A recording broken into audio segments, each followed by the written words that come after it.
Hi, hello, welcome to the new video.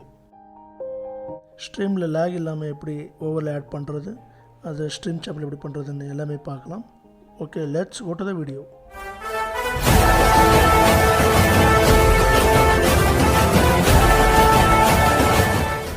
First GIF maker editorங்கிற ஆப்பை வந்து open பண்ணிக்கலாம். Open பண்ணி வீடியோ டு GIF. இப்போ வந்து வீடியோ செலக்ட் பண்ணி அதை ஓகே பண்ணிட்டு ப்ராசஸ் கொடுத்துடலாம். கீழே வந்து அட்ஜஸ்ட்மெண்ட் கிளிக் பண்ணி பென்சில் ஐகான் அண்ட் கிராப் சைஸை வந்து க்ராப் பண்ணிக்கலாம். நம்மளுக்கு வந்து இந்த ஆப்புக்கான லிங்க்கை வந்து நான் கீழே டிஸ்கிரிப்ஷனில் தர்றேன். நம்மளுக்கு தேவையான சைஸ் வந்து கிடச்சிருச்சு. இப்போ வந்து ரைட் டிக் பட்டனை அழுத்தி எக்ஸ்போர்ட் ஜிஃப் கொடுத்துக்குங்க. கீழே வந்து வெரி ஹை அது கொடுத்திங்கன்னா தான் நல்லா குவாலிட்டியாக வரும்.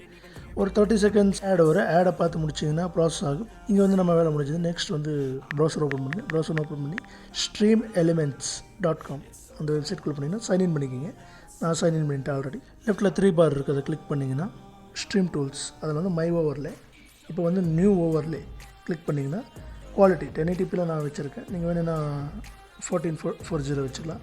ஸ்டார்ட் கொடுத்து ஆட் விட்ஜெட் கொடுத்தீங்கன்னா இங்கே கஸ்டம்னு சொல்லியிருக்கு பார்த்தீங்கன்னா, அதில் வந்து இமேஜ் கிளிக் பண்ணுங்கள். இப்போ செட் இமேஜ் கிளிக் பண்ணிங்கன்னா அப்லோட் இருக்குது.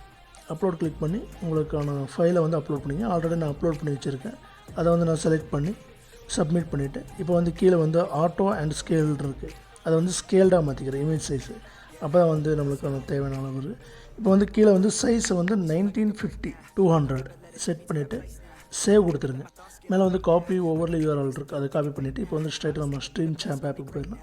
ஹவு டு யூஸ் பக்கத்தில் இருக்கிற 3 பார் கிளிக் பண்ணிங்கன்னா லெஃப்ட் சைடில் வந்து ஆட் இருக்கா கிளிக் பண்ணிங்கன்னா ஆட் HTML ஓவரில் அதை காப்பி பண்ண URL வந்து இங்கே பேஸ்ட் பண்ணிவிட்டு மேலே வந்து நீங்கள் உங்கள் விருப்பம் எப்படி வேணாலும் வச்சுக்கலாம். இப்போ இங்கே வந்து அட்ஜஸ்ட்மெண்ட் பண்ணணும். கீழே வந்து ஜஸ்ட்டு நம்மளுக்கு கேப் இருக்கிறத அட்ஜஸ்ட்மெண்ட் மட்டும் பண்ணிவிட்டு செட் பண்ணிக்கலாம். டன், அவ்வளோதான் வேலை முடிஞ்சது. உங்களுக்கு வந்து ஓவரில் எப்படி க்ரியேட் பண்ணுறதுன்னு தெரியணும்னு ஆசைப்பட்டீங்கன்னா கீழே வந்து கமெண்ட் பண்ணுங்கள். Don't forget to subscribe.